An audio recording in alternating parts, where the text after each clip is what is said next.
എമ്മിന്റെ ഇന്നത്തെ അവസ്ഥ നമുക്കറിയാം.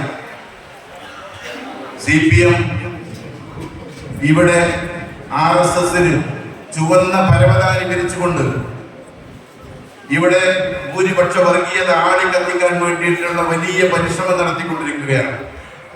എന്നാൽ ഇന്ന് അവരുടെ നിലനിൽപ്പിന് വേണ്ടിയിട്ടാണോ അവർ ഇങ്ങനെ ഒരു നിലപാട് സ്വീകരിക്കുന്നത് എന്ന് പലപ്പോഴും നമുക്ക് തോന്നിയേക്കാം. പക്ഷെ അങ്ങനെയല്ല.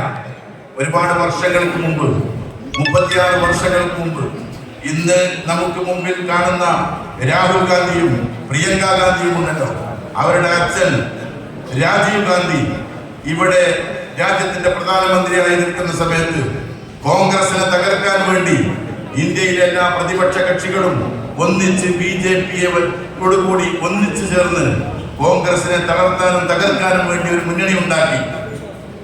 ആ മുന്നണി ഉണ്ടാക്കുമ്പോ കേന്ദ്രത്തിന്റെ പാർലമെന്റിൽ BJPക്ക് 543 സീറ്റുകളിൽ ഒരു മൂലയിൽ 2 MP-മാർ മാത്രമായിരുന്നു BJPക്ക് ഉണ്ടായിരുന്നത്. LK അദ്വാനിയും അടൽ ബിഹാരി വാജ്പേയി.